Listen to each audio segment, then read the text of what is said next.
Hey guys, I don't get to talk about video games too terribly much on this channel, and with the polls so extremely split between platforms, I decided to essentially do both videos.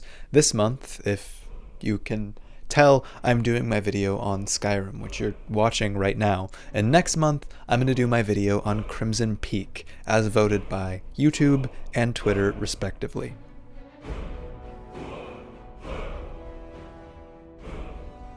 There are few games I've played for essentially countless hours. I'm always trying to switch through between new games because there are hundreds of games out there that I've never even tried, classics.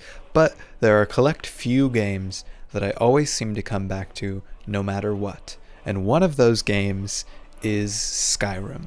I have logged countless hours in Skyrim over several different platforms. I've logged more hours in Skyrim than I have in Animal Crossing, which I played for multiple hours almost every day for about 2 years. So if that says something, that says something. I am kind of in love with Skyrim. It's so much fun. Every time I come to it, I get something different about it. But the more I've played it, the more I've kind of tried to turn a critical eye towards the media I really love, and the more I've heard different people whose opinions I've trust talk about it, the more I've realized that Skyrim is a flawed game. It's a very, very flawed game. I think it fundamentally fails at what it tries to do. But I still think at the end of the day it manages to be something super fun that I always come back to. So that's kind of what we're talking about today. I'm going to do a look over at everything I can think of for Skyrim. Its history, its gameplay, its story, and if it lives up to what it promises to be. Moral of the story, it doesn't. But grab your swords, because we're going to be diving in deep into the world of Skyrim. We all know what Skyrim is. You didn't click on this video if you needed me to tell you about one of the best-selling games of all time that has been released 8 times.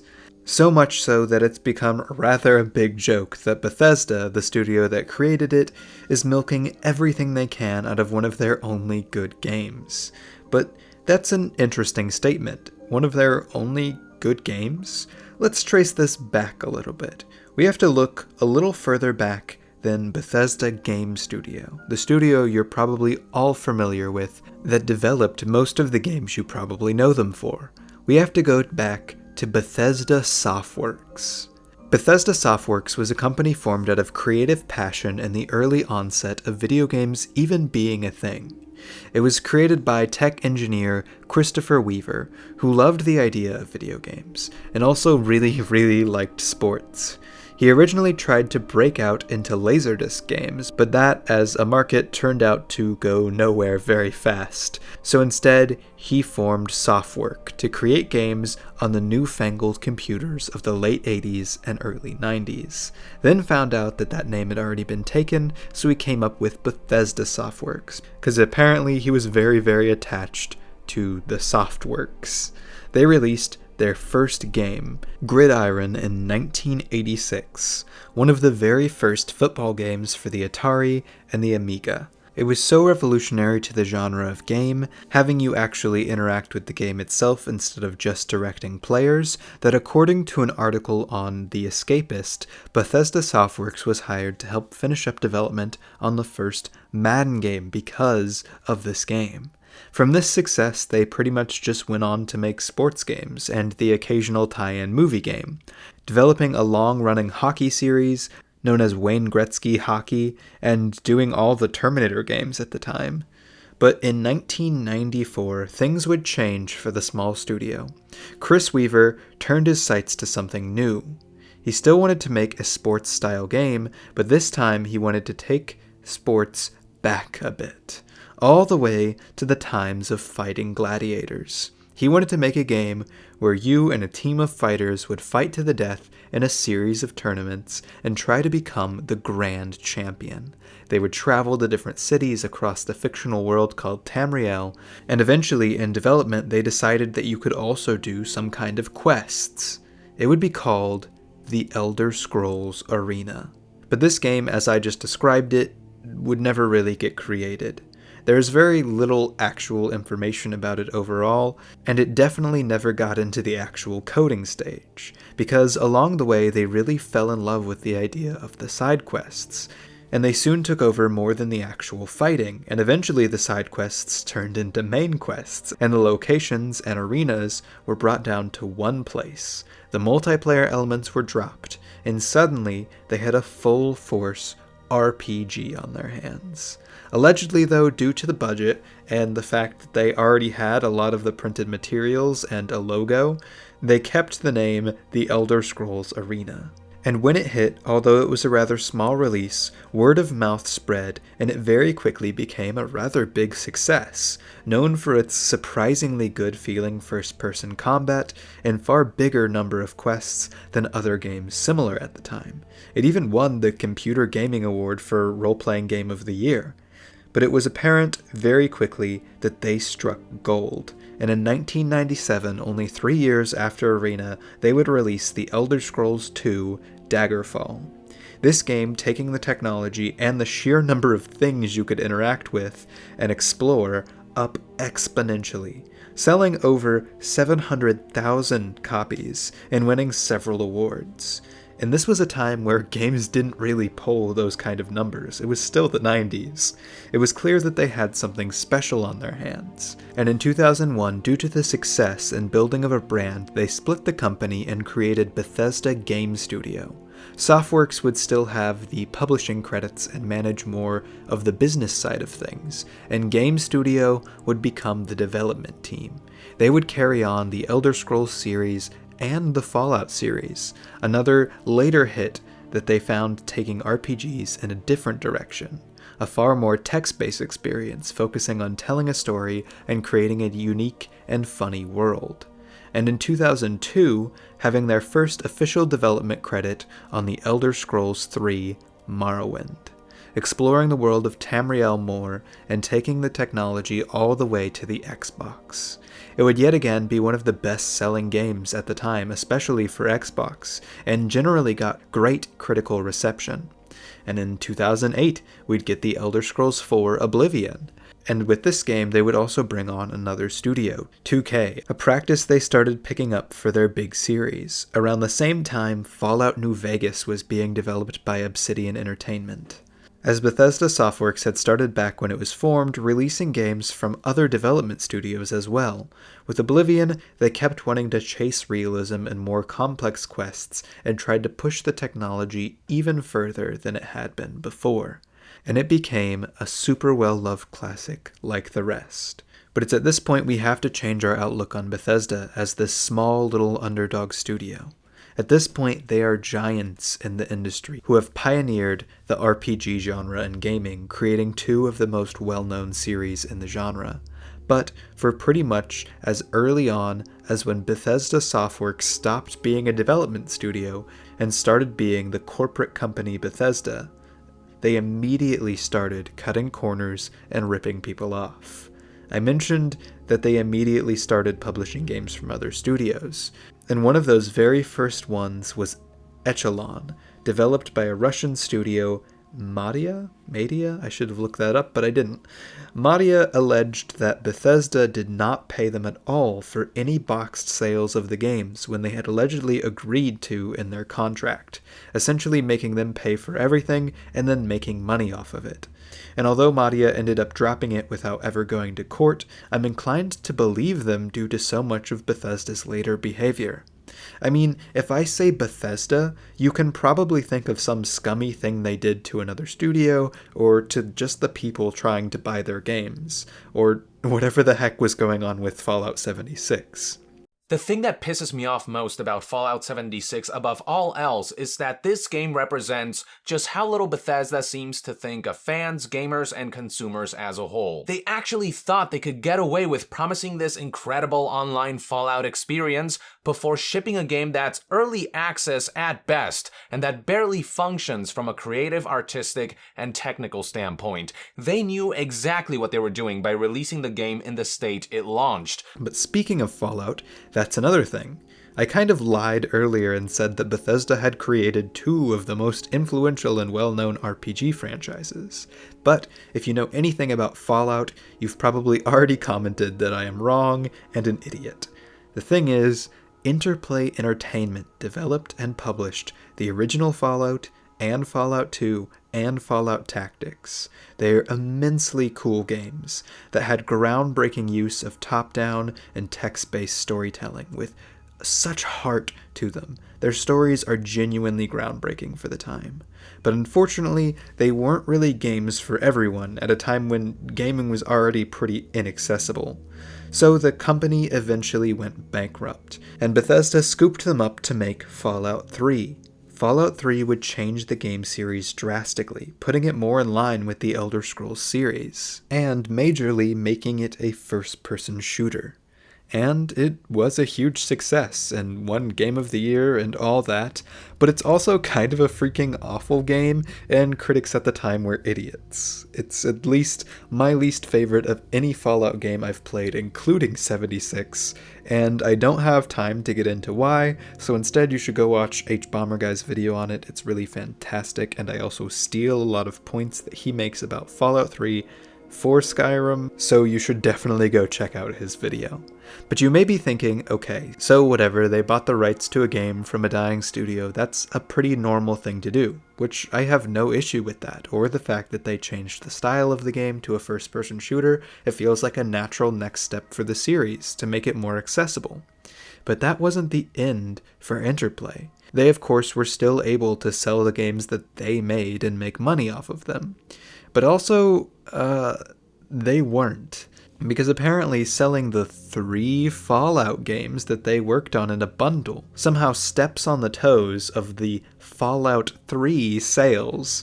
And so, of course, Bethesda sued them over it, as well as pretty much everything else they were doing to try and sell their games, which they technically should still be able to do. But Bethesda looked at their games selling incredibly well and said, maybe we can get more money from a bankrupt studio that we stripped the heart out of their game series to make all this money from.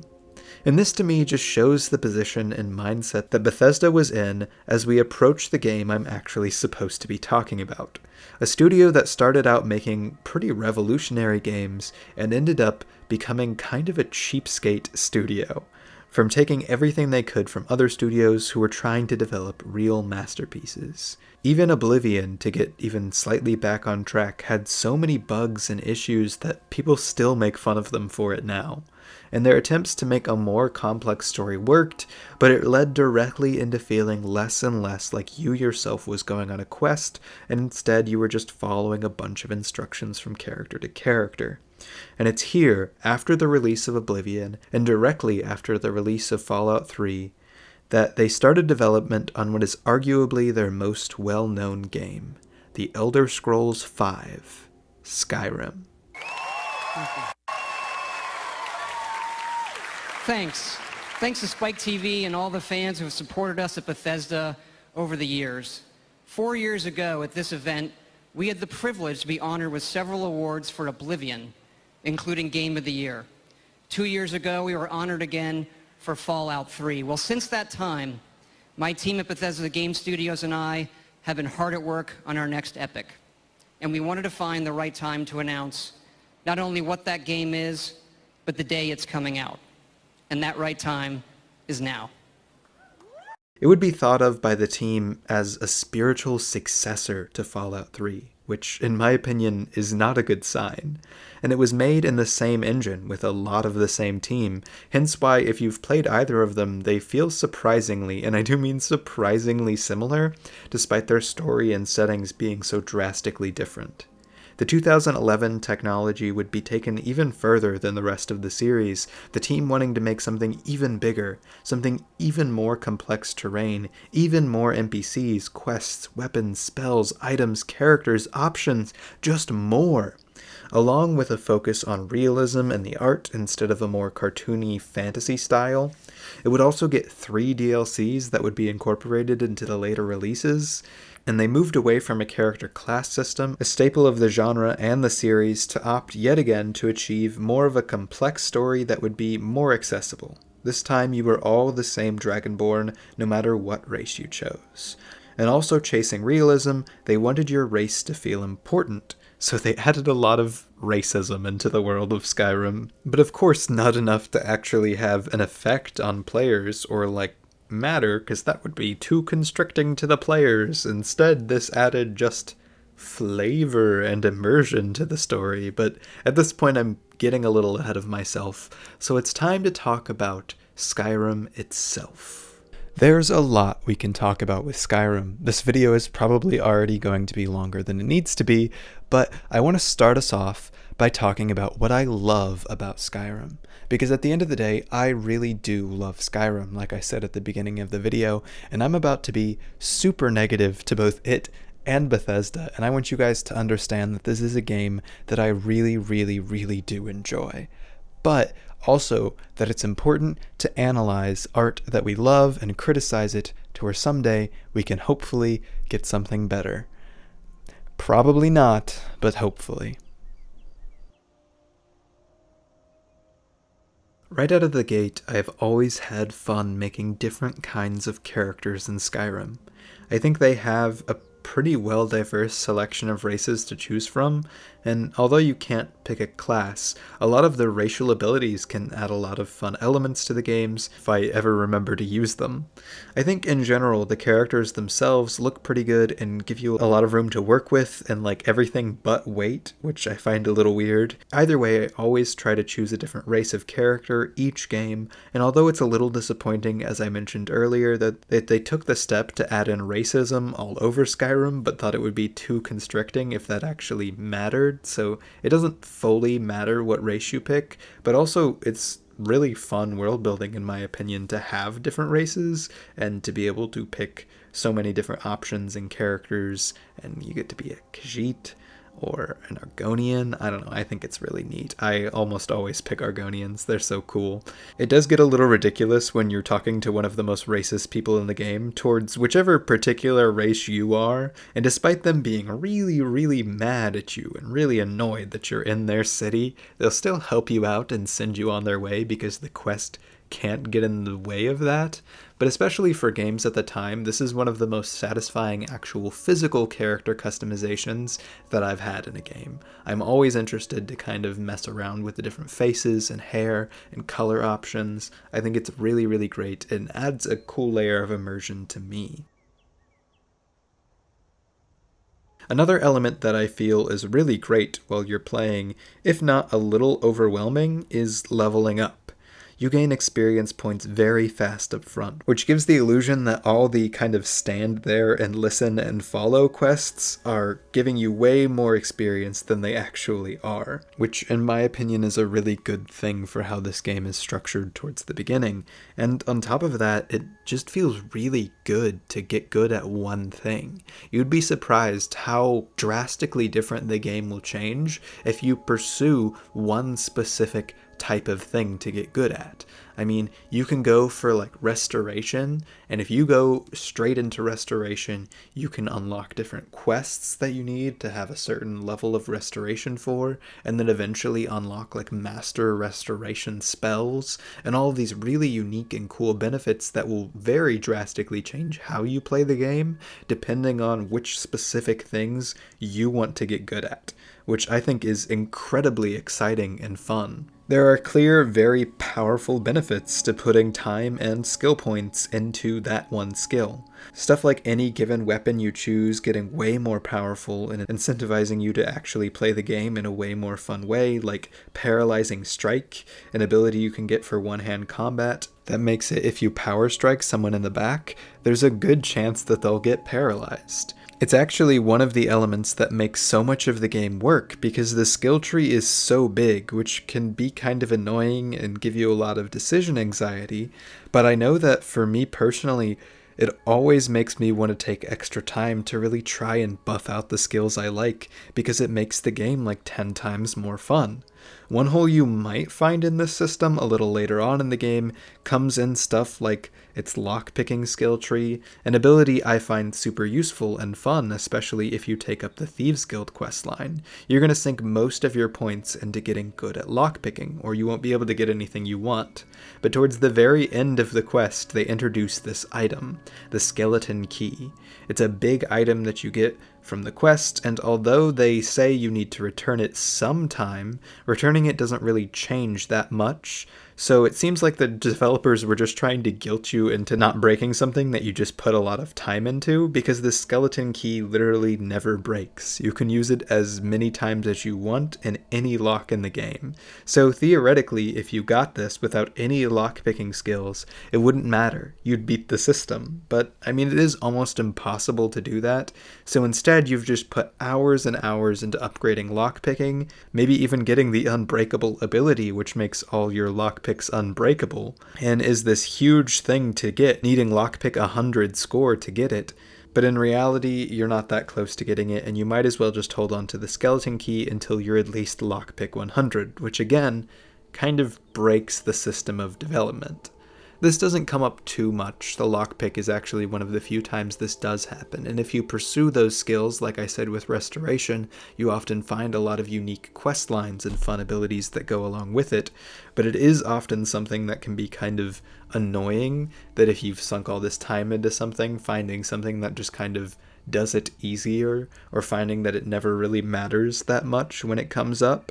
I know this is supposed to be the section about what I love about the game, and it is, but even with all these elements I'm getting into now, there is some weird kind of negative things attached to them that I need to talk about if I'm going to fully flesh them out. But if it's in this section, I think it's genuinely overall a good system. I mean, most games aren't completely perfect. The only other issue you'll run into with the upgrading system, which again, I want to reiterate is immensely satisfying in my opinion, and opens up such a hugely different game experience every time if you want to change things up, but the only other flaw you can really find in this system is the fact that it kind of incentivizes you throughout the game to go for everything.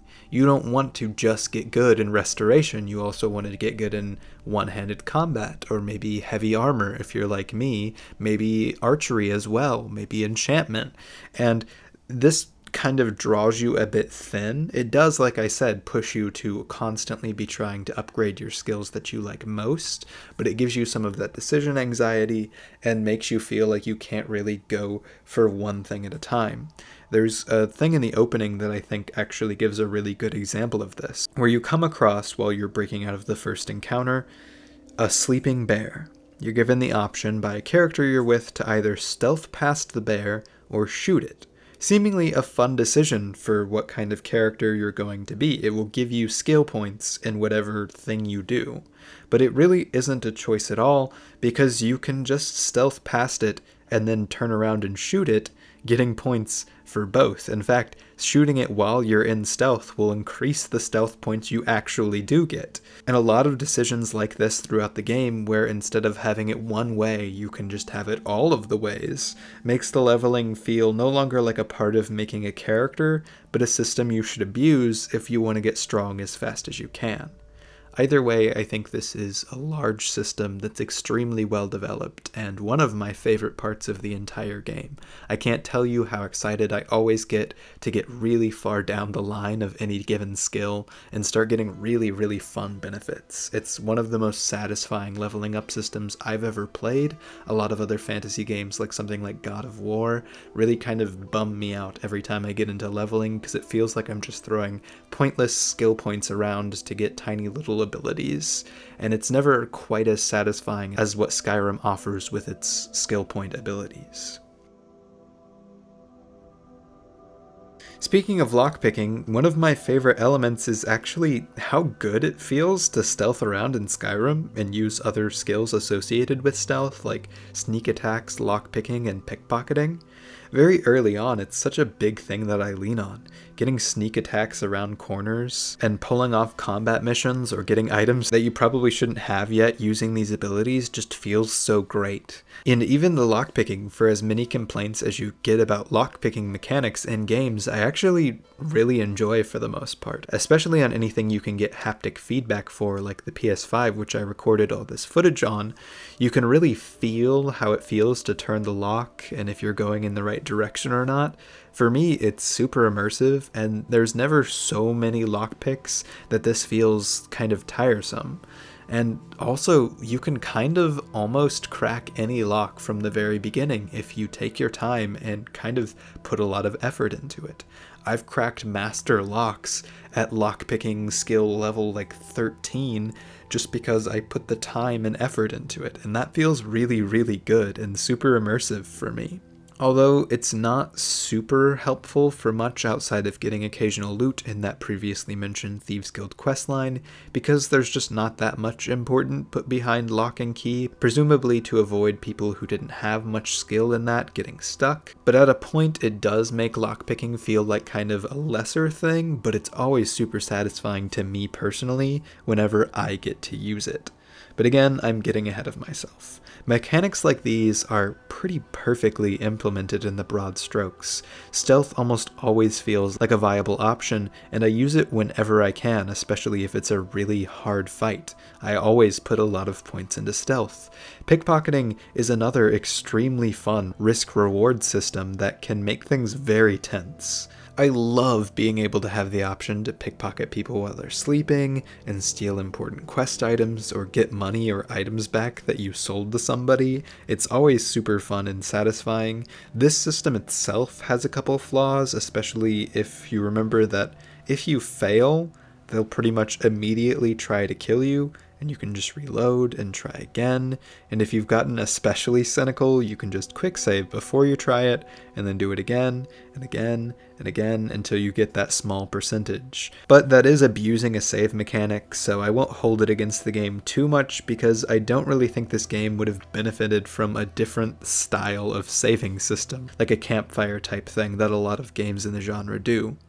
Either way, I know that when I'm playing, I'm always stealthing, stealing, and some other third thing that starts with S. It's always immensely satisfying, especially when you do get those lucky chances, like you can get a really, really powerful bow off of the leader of the blades very, very early on, and it's going to be a bow that you will use for quite a bit before you get another bow that's more powerful than that, and that's really cool to me. That's right, I'm a sucker for Skyrim's combat. It's no wonder it feels so good having built in the engine that made Fallout 3, when that's pretty much the only thing that's good about that game. But the actual bones of the Skyrim combat system are extremely fun to me. I go all Dark Souls and literally never block or use a shield because I find those super boring options, but outside of those two things, I find myself using almost every facet of the combat system and having a great time. Bow is my go-to for most situations since I heavily rely on stealth, and those things paired together are the most beautiful and satisfying thing in the world, especially if you get Stealth 100 and get Shadow Warrior. It's literally some of the happiest I've ever been stealthing and shooting in a game. The bow combat almost always feels great. It's got a really satisfying pullback, which makes your shot feel like they count. Where you lose it sometimes is when the AI or the bow itself just completely glitch out. Like sometimes you'll be aiming right at something and they don't see you and you shoot at them and their body all of a sudden teleports right out of the way of the shot. This happens way too much, and I have tons of footage of this happening just on the recording I did for this video. And sometimes the bow itself literally just glitches out and fails to actually shoot the arrow more than 2 inches. Either way, outside of those, it's a great feeling and one of my go-to options. On top of that, we have one-handed weapons, two-handed weapons, dual wielding, two-handed magic, one-hand magic, and a one-hand weapon, which is always my fighting method of choice when I have to fight close range.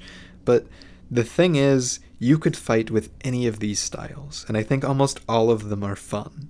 The only thing I really don't like is dual wielding, just because I think it's kind of awkward and clunky and slow, but swinging around a slow two-handed hammer that deals an absurd amount of damage, or blasting someone with lightning while summoning a magic sword in your other, just feels great.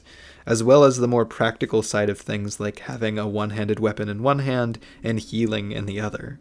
The power attacks always feel good, and it always very much feels like you can bring different abilities and weapons to each combat experiences and get a different, almost always equally fun experience. The combat, I truly think, is one of the best parts of the game.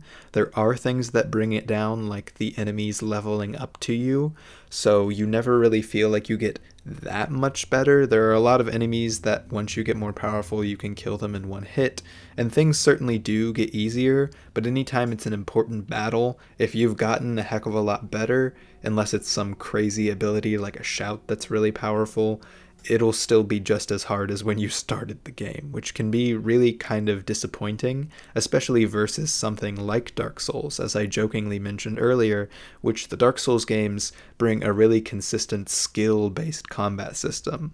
And for as much as I think the combat in Skyrim is really, really fun, it doesn't really require any skill or thinking except for just how you're going to exploit the systems and have a lot of fun. Like, there are things that require thinking, but it's not the actual mechanics of fighting. It's kind of running around corners, conserving resources. It's something I still find satisfying, but I would not call it nearly as fleshed out of a combat system in that regard as it could be. They had the goal after Oblivion to make the world of Skyrim bigger, better, and more beautiful, and I think it worked. Sure, the game in general looks like a muddy pile of failed realism, but there are times when, especially walking around in the world itself, the vision of what the developers wanted really came through. Like the walk up the 2,000 steps to the throat of the world in High Hrothgar. You just go at the right time, and you can see the beautiful lights in the sky, and they have great atmospheric ambience playing for you, that for me, it's magical. In fact, I think a lot of what makes this world work so well for me is the audioscape. I think they have brilliant ambient tracks, which is definitely what you need for a good open world, and I think they really punctuate the feeling of different environments and areas you go in Skyrim. And beyond that, you can tell a lot of time and care was put into making the world walkable.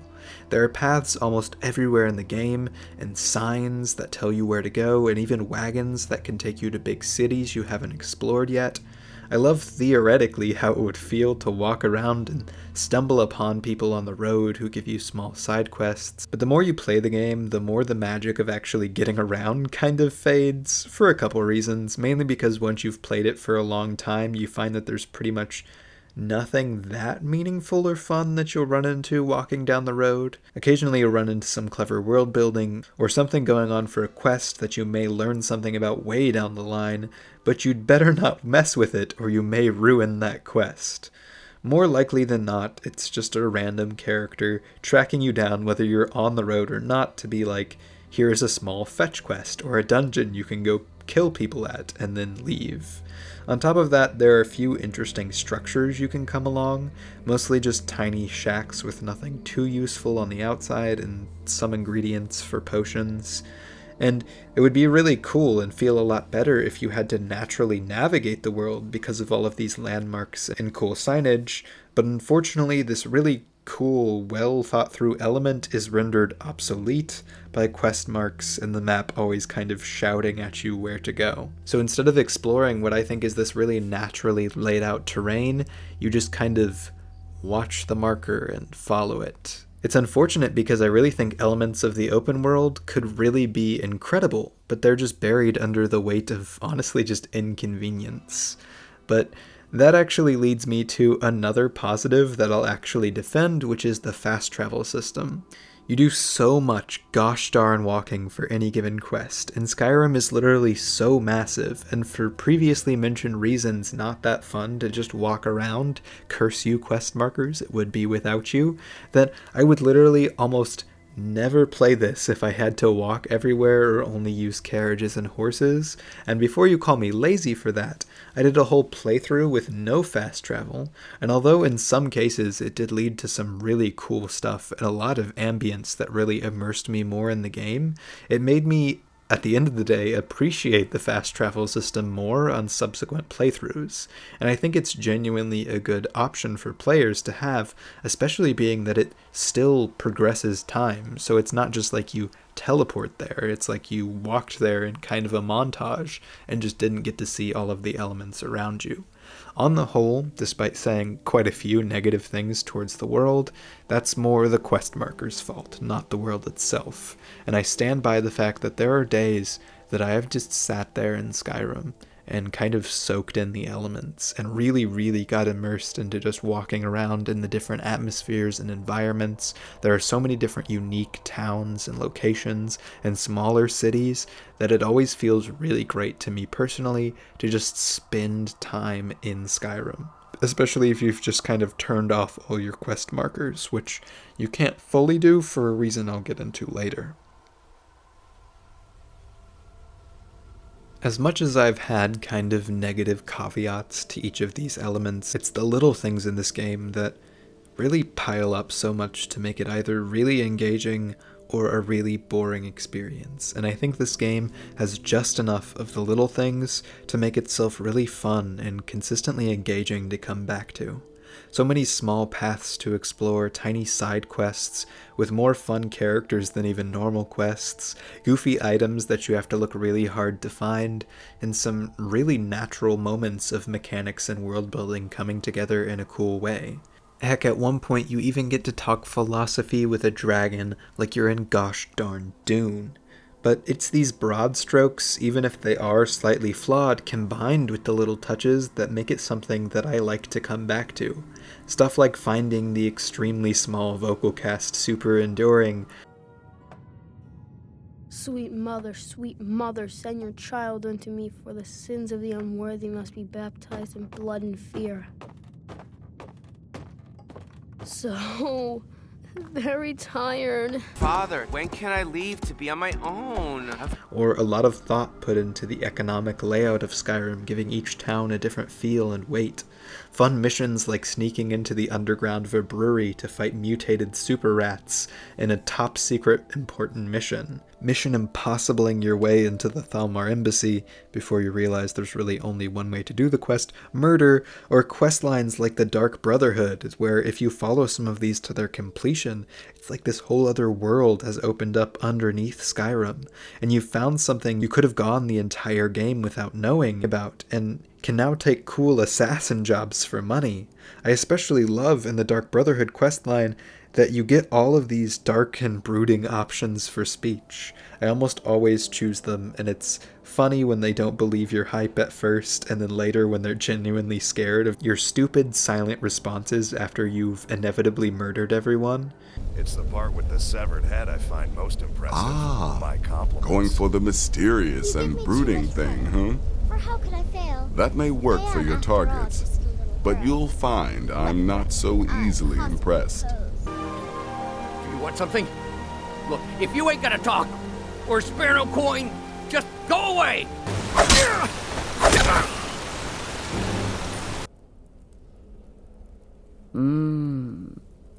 Yes, the silence suits you. Gives you an air of mystery. It's honestly one of the only times where the actual dialogue in the game, something that's extremely flawed, which I'll get into later, really works well and adds a lot of character to how you play the game. In fact, one of my favorite gameplay stories comes from the Dark Brotherhood questline. The first time I ever traveled to Riften, on my very first time ever playing the game, I wanted to get a good lay of the land, so I went around to almost every building I could and talked to the people around. And I eventually found my way into Honor Hall Orphanage to see what they're up to. And if you've played the game before, you may know where I'm taking this. But you come in and overhear Greylod the Kind talking to the orphans about how awful they are, and that they'll have extra beatings, and how they'll never get adopted. And then I talked to her, and she tried to put on this happy, kind face, and I thought this was really bad and evil, so I waited until the night and they were all asleep and I walked in and killed Greylod. I was like, yes, finally I'm making this cool little thing. But here's where things got weird. When you kill someone normally in one blow in stealth, they just die and no one is alerted. But for some reason, Greylod screams out when you do this and all the orphans run in and thank you.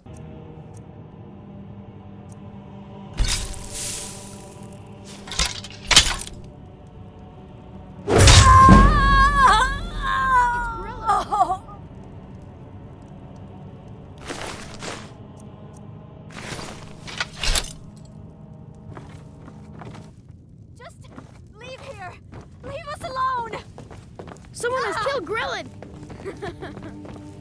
Grillin is dead! Aventus did it! Hooray! Grillin the kind is dead at last! We're saved! And the other lady who runs the orphanage is scared, running around and surrendering, but you never get any bounty for it. See, in Skyrim, when you commit a crime, if somebody was nearby, you get a bounty put on your head, changing in amount depending on how bad your crime was or how many you've committed. You can get arrested and serve time for these crimes, which takes down your skill points. Or you can epically break out of jail and just return something you stole, or kill everyone around you until there are no witnesses left to get the bounty on. And it's a really fun system overall, but it is glitchy at best. But this time, killing Greylod with witnesses, it didn't pop up any bounty, despite, again, tons of people being around. And again, also, I killed her in stealth, and she screamed, which I thought was very odd. But then the kids started thanking the Dark Brotherhood. Yay! Aventus really did it! He got the Dark Brotherhood to kill old Grylin. Hurrah! Hurrah! Something at this point I had never heard of, for killing Greylod, and telling stories about someone putting a hit out on her.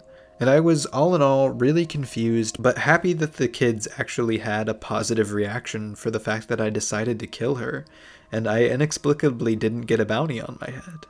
Well, later on, I learned about the Dark Brotherhood and wanted to join, and the very first quest you do is to essentially steal a job from the Dark Brotherhood by pretending that you're with them to a child who escaped from an orphanage in wait a minute. You see where this is going.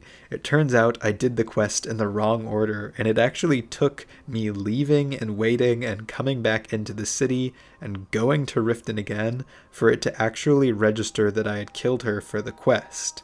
So that's like one of my favorite things to tell because it felt so amazing to play. But it also, just like a lot of the other stuff I mentioned, starts to show some of the holes in Skyrim. I thought it was this brilliant moment for the first time, thinking I stumbled into this cool moral reward for killing a bad person for these kids that maybe very few people had actually taken the time to get. Me realizing that this was just the beginning of a quest for something else that doesn't really work if you go out of order did take some away from it, but I genuinely think that this is a cool moment despite that. The fact that so much of the story is playing out in a sense that you can just kind of walk into the orphanage and see this playing out and come to the decision yourself. Yes, she's like goofily extremely bad. I mean, she's abusing orphans. That's about as comically bad as you can get, but it still feels like a really fun thing that you can just kind of run into. And even if it glitched out for me later on, I think it feels really, really natural. But it also kind of shows how Skyrim falls apart a little bit the more you play it, and the more you engage with it outside of the specific way that they want you to. But at the end of the day, even coming back to it now for this footage, I'm just getting so into the small things, finding different things that I never even knew were there in the first place. I'm still finding new content in Skyrim after so many countless hours, and I think that's pretty incredible. I think the small things of this game, despite the holes that the game has around, increase it enough that it's something I will always come back and play. But that's not to say that I shouldn't criticize it any further. Skyrim, in my opinion, is an almost endlessly fun game. I've logged countless hours, as I've said, and what I've been kind of weaving around in the narrative that I've spread so far about Bethesda starting as kind of a really interesting company and growing into this company that constantly cuts corners and fails on its mechanics, is that Elder Scrolls V Skyrim is a fundamentally broken game. It does not do what it sets out to do, it does not carry its genre or its legacy, and it fundamentally fails as an RPG. It exists in this sort of limbo, similar to Fallout 3, where the community, the people who really love the game, have to craft their own RPG narrative within the game, and sometimes even fix the game itself, whereas both of these games have massive modding communities that have practically kept them alive throughout the countless re-releases. I hate to just harp on the Fallout 3 comparison this long, but Bethesda has made the games practically inseparable. All the lazy corner-cutting, rushed development, and inability to write an RPG stick out like a sore thumb to anyone who isn't won over by this game's charms, and this is coming from someone who is won over by the game's charms. But let me at least try to back up some of the claims that I'm throwing out here. The good folks down at Wikipedia, the greatest source of all time, say a role-playing game is, and I quote, a game in which players assume the roles of characters in a fictional setting. Players take responsibility for acting out these roles within a narrative. And honestly, despite being Wikipedia, I think that's a pretty good breakdown of what is required for it to be a role-playing game. And they come out in so many different forms. I mean, I would argue to say it's one of the most unique and creative forms of storytelling. Whether you're playing D&D with a group of friends, or LARPing, or playing Elden Ring, or Fallout New Vegas, these games propel you into the driver's seat of massive or even tiny narratives. In D&D, your imagination and friends can literally take you anywhere, and you can do anything. Obviously, video games can't pull this, but so much of the magic of video games and their storytelling abilities and methods can be used to craft extremely compelling narratives where you have those two simple things that RPGs have: becoming a character in a fictional world and acting out that role within a narrative. Now you could say that Skyrim technically has both of those things. Obviously, as I've mentioned, you make a character and you get to explore the massive world of expansive quests. That's what an RPG is, but I would argue that you never truly become a character in the true sense of the word, and oftentimes the quests themselves are just fetch quests where you walk around to a location and you go to another location and you have almost zero effect on the characters, your character, or the world around you. Let's dig into it a little bit deeper. What is the story of Skyrim? On paper, it sounds pretty epic. You are the fabled Dragonborn, the first one in who knows how long, and you find this out right at the same time dragons mysteriously start coming back from the dead, and during a civil war in Skyrim between the Imperials and the native Stormcloaks. You have to follow the mystery, meeting all kinds of factions and characters along the way, and growing your power till you fight Alduin, the strongest dragon prophesied to destroy the world in the afterlife. But if you look at it any closer than that synopsis, it really isn't that epic for you as a character, because you really aren't a character. To be a character, I think you have to be able to make choices, right? I think we can all agree on this aspect. But the only choice the game gives you in the grand story, or in any of the other hundreds of side quests and stories, is are you going to do this quest or not? And are you going to be a decent person or a not so decent person, which I'll get a little bit more into in a second. If you choose to participate in this story, despite being the chosen one, this kind of epic character who will go down in legend, by nature of the story, you're also an idiot who knows absolutely nothing, has no backstory, as you seemingly came into being in a situation where the plot is thrown at you no matter what you do. Every character you meet, from the fun ones to the lame ones, with cool locations and puzzles and fights, or boring ones, will talk to you. And never based off of any of your skills or abilities, will give you all the information they know and tell you where to go for the next bit that you need, or either teleport to that location if they're still important for the story, or maybe they just never appear again. You get a nice little quest marker, the death of all storytelling, and you go there and repeat. Sometimes you'll go to a cool dungeon and fight some hard enemies. But with stuff in place like the aforementioned auto-leveling enemies, it never really feels like even in that way you're progressing. Even if you go through and beat the game, by the end, the dragon fight with Alduin is honestly kind of boring. The hardest fight is the guy who is gatekeeping Sovngarde. That fight is 10 times more difficult than fighting Alduin himself, the World Eater. You have a bunch of allies, and you can just sit there and lob arrows at him just like you would any other dragon in the game. And again, you go down in history as this legendary character, but because they want the freedom for the story to go in whatever order you want, if you do this first, which I did for my recording playthrough, almost nothing else really retains that knowledge. You go down as this world-saving person, but I guess just not yet. Again, the other major story quest is the Civil War. That's kind of the next big quest comparatively. And although they reference the peace negotiations like twice when you join a side, if they didn't like the negotiations you made, they will still test you the same and send you on a bunch of pointless tiny quests before you get into the big stuff because they want to test your steel, despite the fact that you essentially single-handedly, quote-unquote, fought the World Eater and saved the world. It literally just doesn't matter for the story. You're put in this narrow little box that does not go anywhere, no matter what you do.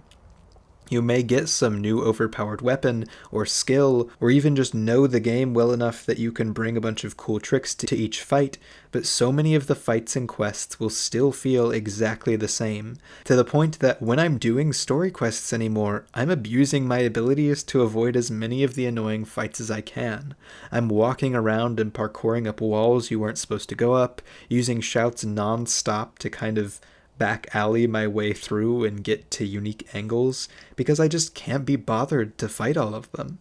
Not because combat isn't fun, but because I've done it a million times and I have this quest marker to get to.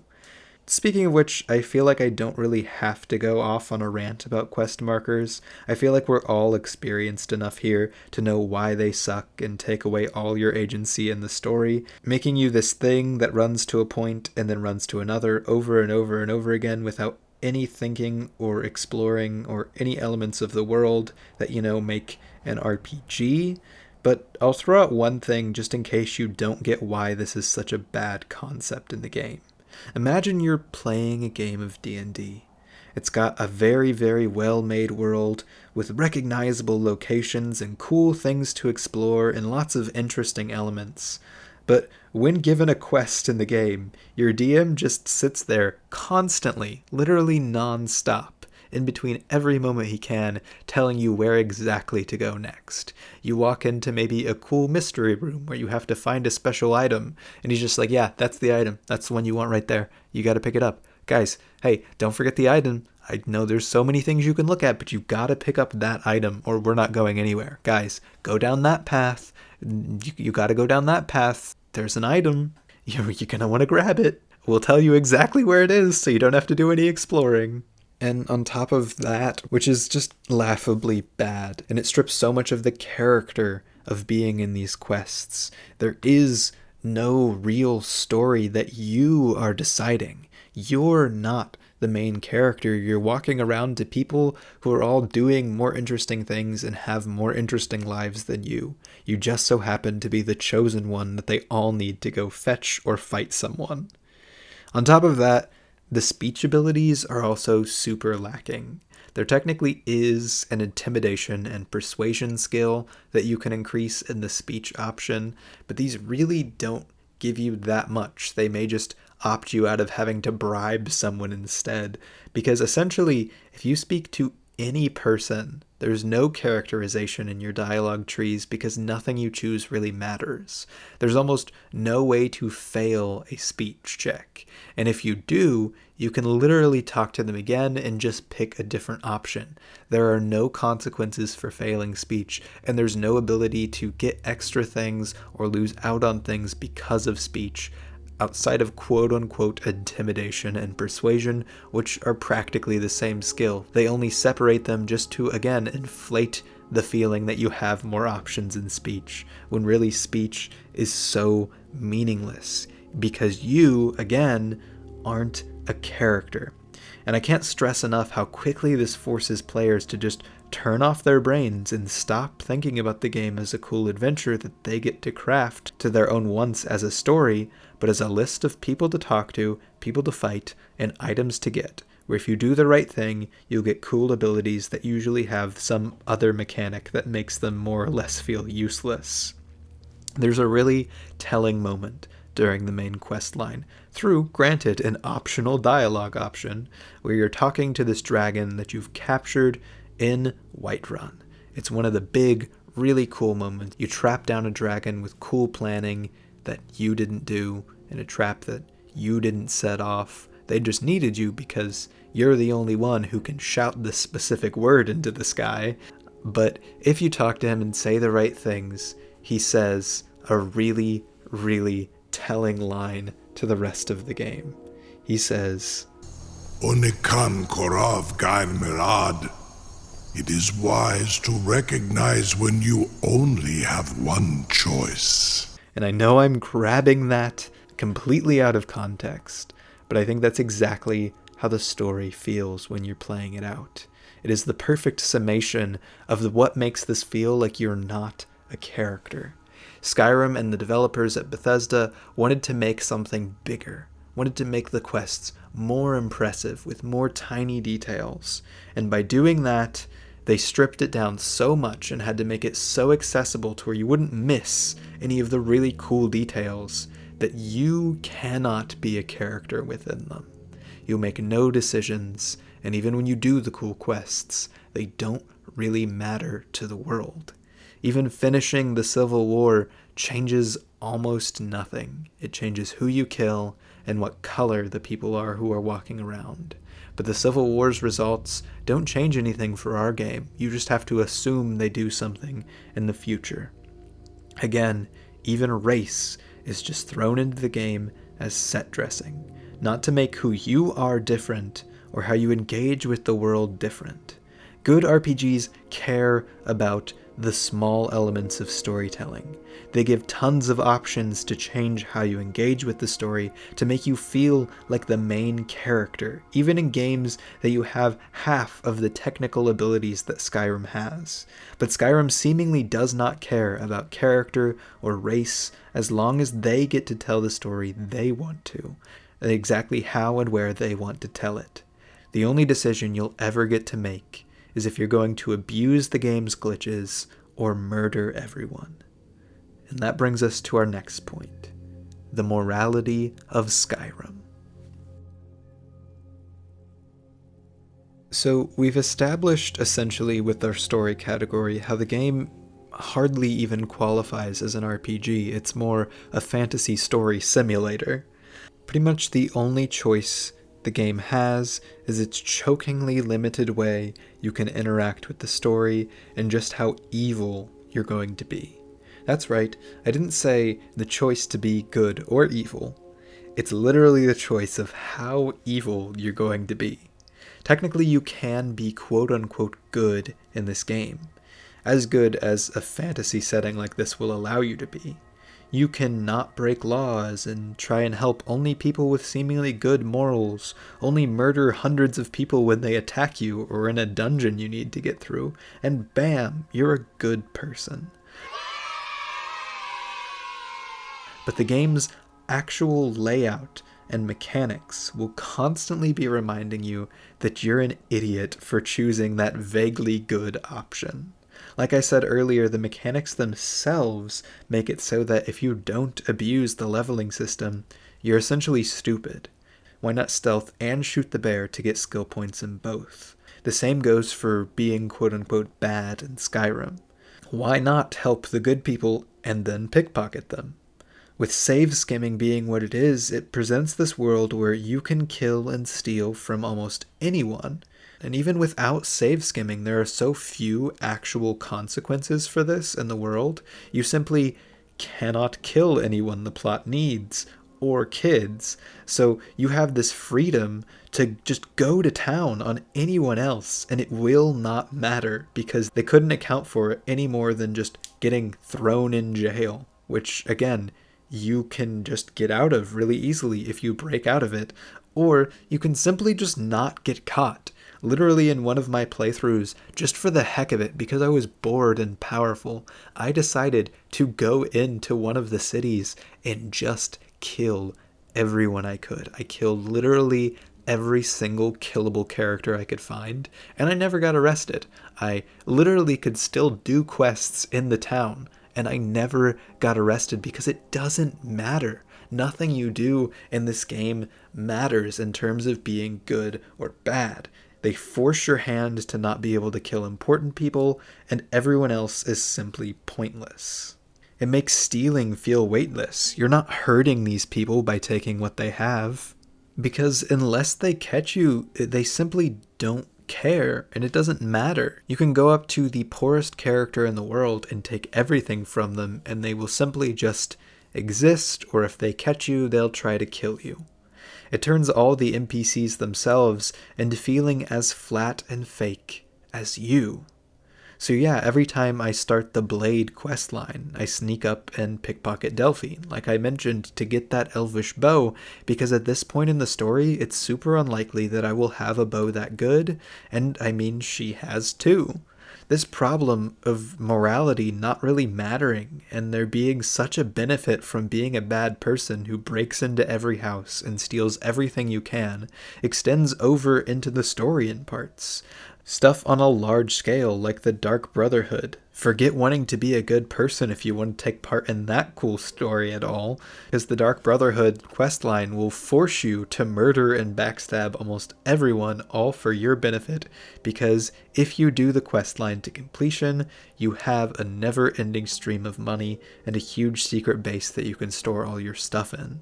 Plus, it has some of the cooler story ideas, so you'd yet again be stupid not to do this questline. It strips you of even the choice to make different decisions and be a different person, maybe a good person or a bad person, because that doesn't matter. It just matters if you're going to do the murder quest line or if you're not going to be able to engage with this giant cool element at all. This still carries further into even small quests, in which there's one small side quest. I don't remember how you get to it, so I'm not sure I'll have any footage of it, but a demigod talks to you and gives you the option to get this magical axe from him. All you have to do is kill a bunch of people for no reason, and kill the guy who has the axe right now. He is an objectively evil character asking you to do this. Doing this is an objectively evil act, and the game knows it. And yet it would be simply pointless not to do this. Even less so than in Fallout 3, which at least lets you kill people with less important side quests, and you just miss out on that part of the game. Skyrim will never ask or allow you to kill someone even minorly important. And like I said with Greylod, if it's for a quest, you don't even get a bounty for killing someone. You're pardoned from that killing. Killing people in quests means nothing. There's no consequences in this game. It will affect nothing. And if you don't do it, you're objectively missing out on good items and good story in a broad sense. Nothing you do effectively matters in the game as long as you walk to the right markers and kill them when it asks you. Or heck, when it doesn't. You just have to go to the places it tells you, do the dialogue options you can't fail, and make all the decisions it wants you to make. Because you are not a character in this world. You're not a person. You're not someone who has to make decisions that will affect anything except for superfluous things like which side wins a civil war that changes nothing more than guards' color. You haven't explored an epic world. You've run to quest markers. You can craft your own narrative in the game. People, including myself, have done this fun thing where anytime you play, you commit hard to role-playing best as possible, making a journal of what you did each day from the perspective of the character. And that was so much fun, even if it is limited for what you can do, because a lot of the content of the game is locked behind forced personality traits that you have to take up if you want to do it. You just can't engage with half the game if you don't bend to every whim, if you don't become an everyman. You are this scholar sometimes, you're this stoic killer, you're the fabled dragonborn, you're just a lowly soldier, you're everything, and that makes you nothing. Because you made no real impactful choice on who you get to be, except for, are you going to kill someone or not? It's not an RPG where you have a powerful, memorable story with fun characters where you feel like you've done something by the end. Like you've become something. And that, at the end of the day, is why Skyrim fundamentally fails at what it is, at what it's doing. It is not a fantasy RPG. Again, I made a joke earlier that it's a fantasy world simulator, and it's so much closer to that than an RPG because you can go and follow all these different quest lines and do almost every different thing, but you never get to form a character yourself. I have to just kind of ignore it and craft my own narrative on the side. The developers simply could not take into account if you wanted to become something different than the Dragonborn who saves the world. That's all you can ever be, but also you never do anything meaningful to do it.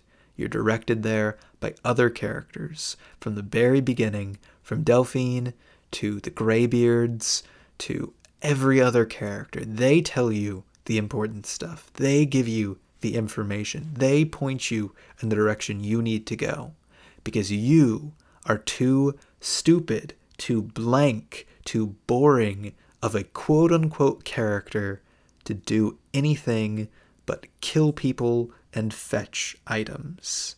Hang on, let me just download a mod where I can kill everyone. Finally, the true Skyrim experience. Oh, and also before I get into the conclusion of this isn't even mentioning the bugs in the game, which I'm not going to go into. Everyone knows this game is buggy as heck. I ran into some hilarious bugs that I had never even run into before. Sometimes there are quest-breaking bugs. Sometimes the bugs are just really, really funny. But it again shows the corner cutting that Bethesda took when making this game.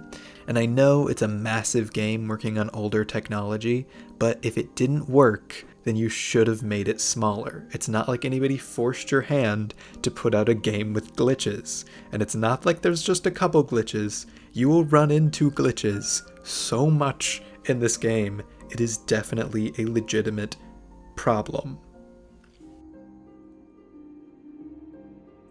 Talking about Skyrim like this makes me sad more than anything else.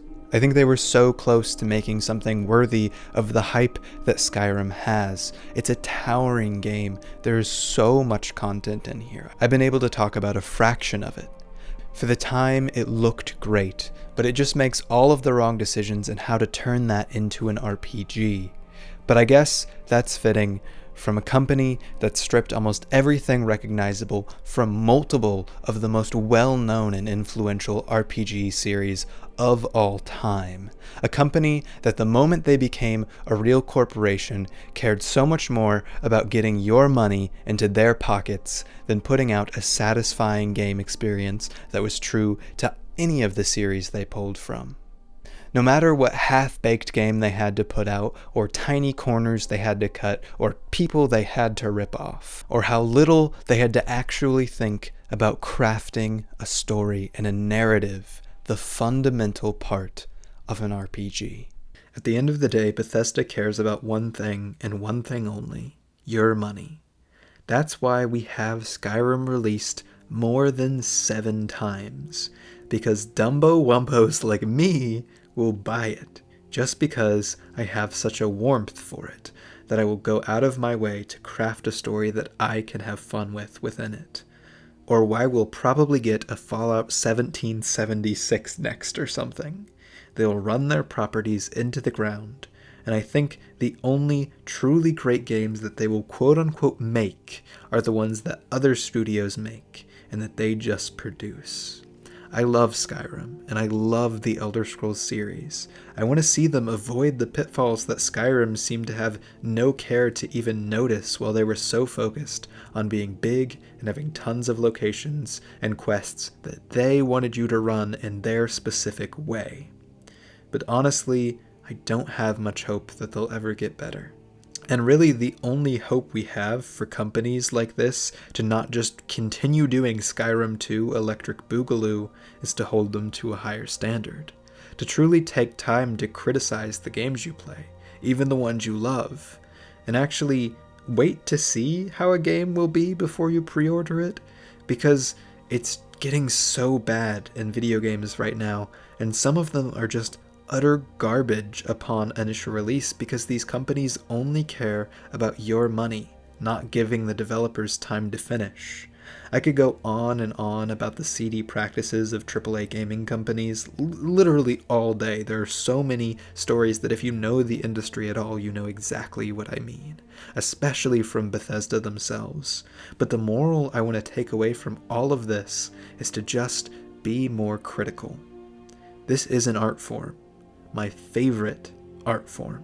And if the games continue to just get treated like products from companies like Bethesda that fans are too quote-unquote stupid to check and see if they're actually good before they make it $1 billion, then they'll always just continue to do that.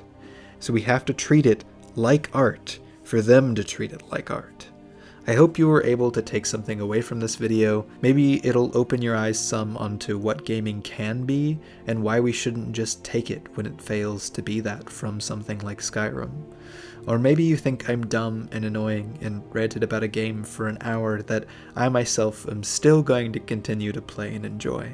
I just love games, and I want to see them become what they can be, what they're made to be.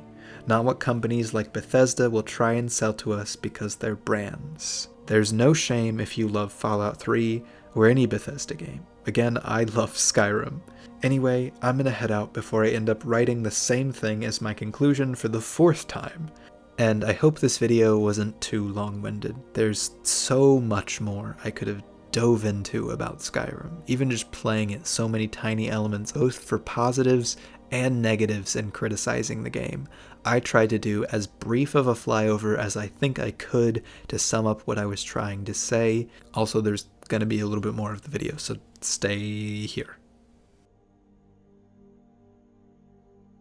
Before we go our separate ways, I want to talk about something that I really didn't have time to slot in nice and cleanly into the rest of the video, but I want to talk about Skyrim's DLCs because I think they are honestly the best part of the entire game. They still have a lot of the same problems, but so much of their writing and mechanics use kind of completely move beyond so many of the simple problems that the main story of Skyrim runs into. And I think it crafts such a unique and fun experience inside the game. And I mean, it has vampires. There's nothing better than vampires. If you give me the ability to become a vampire, I will become a vampire. I will drink everyone's blood. I will rule the freaking world. I love vampires. There are 3 DLCs. There's the Dawnguard DLC, the Dragonborn DLC, and I forget what the other one's called. It's land buying. It's not that interesting. It's cool, but I don't really love it that much. But I think that the DLCs are literally the best piece of storytelling in the game, especially the Dawnguard, which actually gives you at least some form of choice in picking sides of a story where it actually matters, kind of. Choosing to fight the vampires wholeheartedly, only pairing with one traitor to help eradicate them forever and prevent them from taking over the world, or joining them but fighting a rebellion against the destruction of the world and becoming a vampire lord yourself.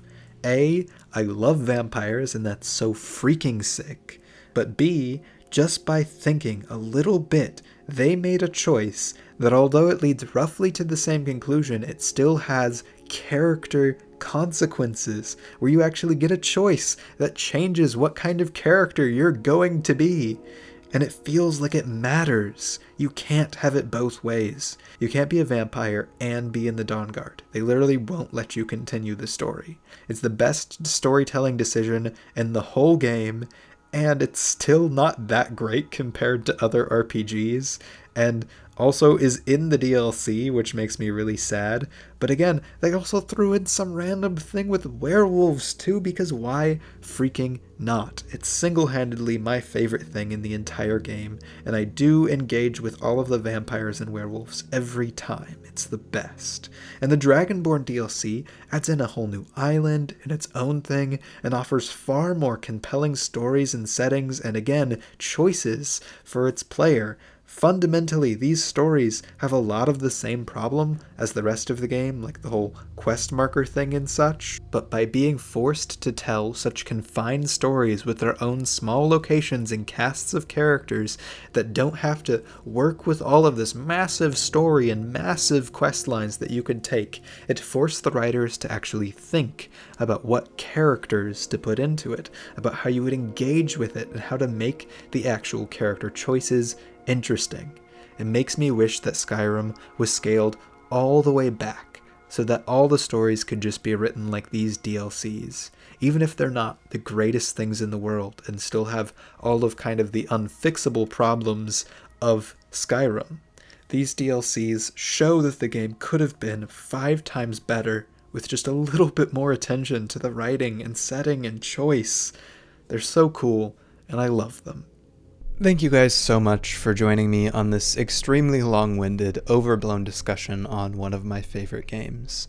I hope it's given you some perspective into Skyrim, and maybe into Bethesda as a company, and maybe where the video game industry needs to go in the future. I would love to see Elder Scrolls 6 fix so many of the problems that this game runs into, but I seriously doubt that will happen.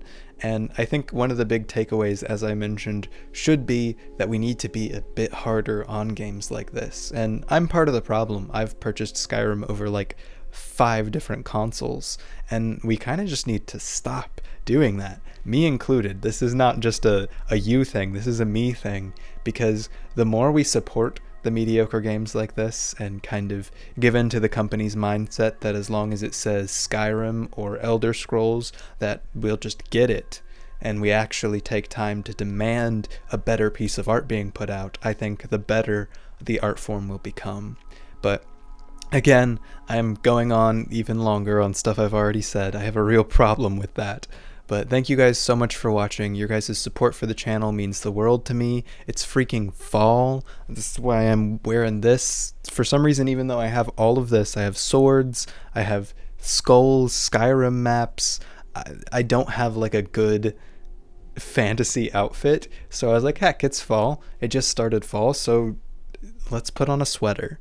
So yeah, gather around with your sweaters and your pumpkins, and I'm super excited to move towards October, get into spooky season, talk about Crimson Peak. It's gonna be great. Thank you guys for joining me. Have a good night, and I love you all.